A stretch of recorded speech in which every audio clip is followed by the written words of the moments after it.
Alright guys, so today we're going to be using the top 5 characters in my opinion, on one team to see what it's looking like, right? So if you do want to know my top 5, if you haven't watched any of my other videos, I have been saying in a few of my videos, but I would say my top 5 characters in Nikke right now are 1, Rappy, right? I have Rappy at my 1. She's just too good as a burst 1 and a burst 3. She's number 1. I got Crown at 2, Little Mermaid at 3, Red Hood at 4, and Cinderella at 5. We're gonna use this full Pilgrim team, full powerhouse team, and see what this is working with. Because I do want to use Cinderella's burst skill, I am going to basically make it that I'm using these 2 characters burst skill first. So it's gonna go Red Hood, Crown, burst 3, Red Hood, Crown, burst 3, and then it's just gonna start rotating between Red Hood and Little Mermaid, which I think is great because Little Mermaid's burst skill is not that crazy that I need to have it procced. So I'm gonna be alternating it like this, right?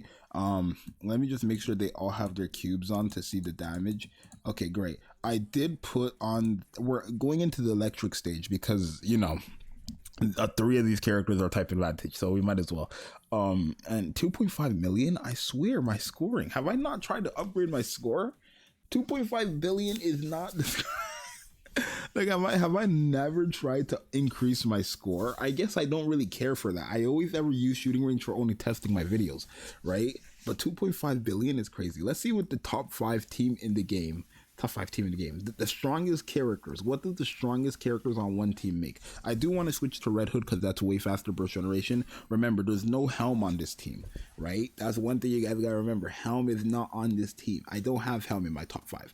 I mean, if I did, then I would have to have her over Cinderella and Scarlet Black Shadow. I think with Little Mermaid, Helm is probably becoming a lot more viable and could go up in rankings. Like, I feel like especially by the 3rd anniversary, if Helm just becomes more relevant, then she would be in the conversation for the top 5 characters in the game. Because don't get me wrong, her favorite item is very nasty, and I do, you know, value supports more than DPSs.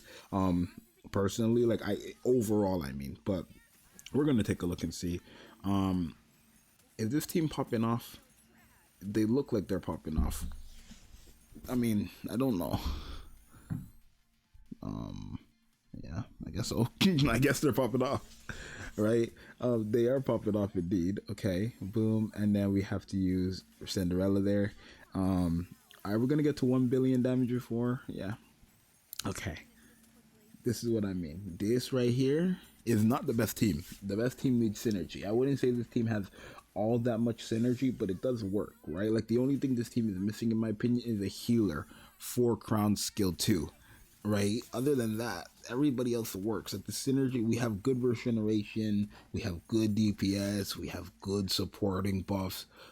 We just have no sustain. But with a team like this, and the powerhouse, like, I don't know. I'm not sure. Yeah, no, I do feel like this team could be nice. Do you guys use these teams though?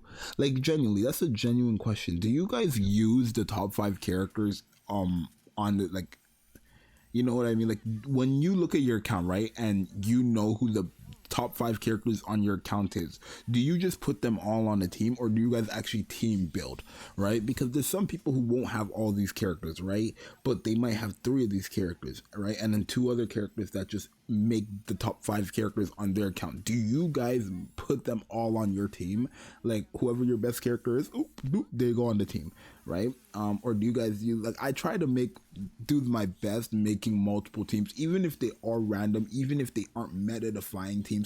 I do try my best to make teams that work, just because as a content creator, you need to always remember not everybody has the same characters as you, right? I damn near have all the characters in the game. I cannot expect everybody to have that. And the only reason why I don't have every character in the game is because in 2025 I decided I wasn't going to spend money. And I haven't, right? I'm missing 4 characters that came out this year: Masked, Anchor, Crust, and Bready, right? And although I wish I did have Masked and Anchor, it's like I don't care for Crust and Bready. I don't, because I don't need them. I can summon for them, I can get them, but they would only be content characters. They would only be characters that are relevant for my content, because I'm not using them past that point, if that makes sense.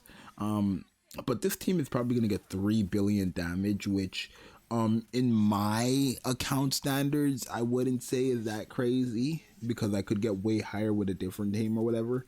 But hey, I mean, we passed our high score, but I expected to. I don't even know how we had 2.1 billion with these stages, when like that's silly. I don't really aim though for like high rankings. I don't fix up a team for high scoring and shooting range. I only do shooting range for content. But let's take a look and see what this is doing. Let's see. Okay, so we went from 14 to 11, 3.3 billion. Sure. Yeah, Rappy and Cinderella. This kind of just goes to show that Cinderella is stronger than Rappy in my opinion, because Rappy was type advantage here, y'all. I'm not being funny, but Rappy was type advantage here, and she still lost to Cinderella. But then you look at the other 3 characters, I guess, are supports, and they all are in the same range: 367 million or 76 million from Little Mermaid, 307 or 87 from Red Hood, and then 379 million from Crown. So our 2 DPS did our DPS numbers, and then our 3 supports did our support numbers, right? But you can kind of see how nasty some of these characters are. They really just, you know, they really 21. What the 23? Zach, god damn. 23 billion is crazy. But yeah, this is my top 5, y'all. Let me explain before I end the video. So I got Rappy in my 1 because even though I do think she is very, very, very, very powerful as a burst 3 DPS, I don't think she's the best burst 3 DPS in terms of DPS, right?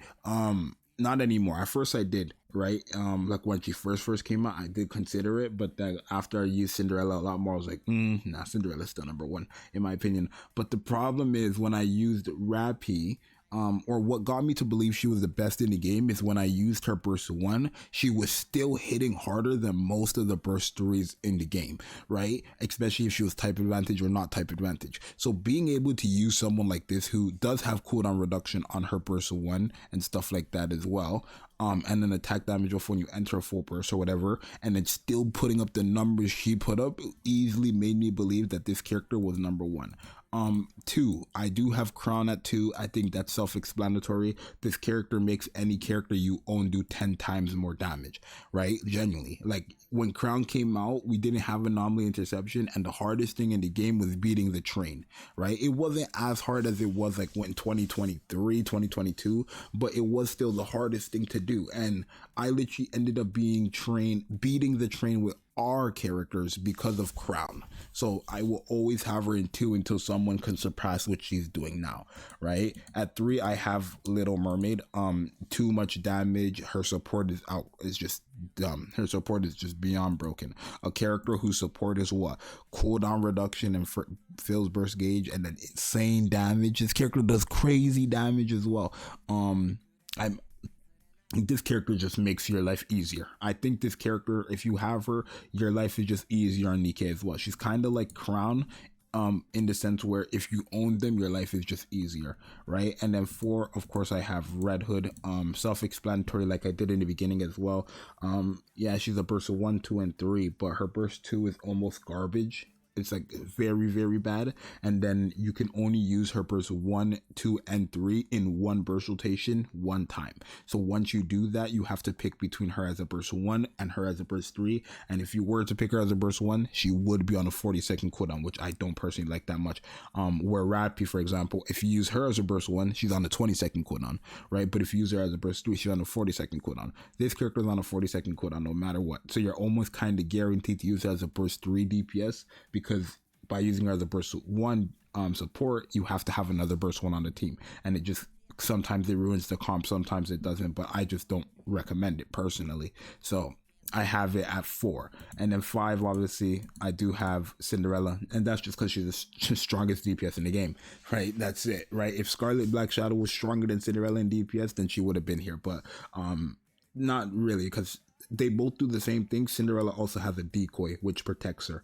So that's my main reason for having her higher than Scarlet Black Shadow. They both basically do the same damage, but no, they don't. Cinderella hits hard. Trust me.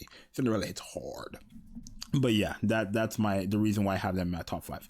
But let me know if you guys like this video or not. Your boy's Zxous. I'm out. I can't wait to do Mihara stuff because I don't want to keep doing Little Mermaid stuff. Not until Mihara drops at least. But yeah, your boy's Zxous. I'm out. Peace.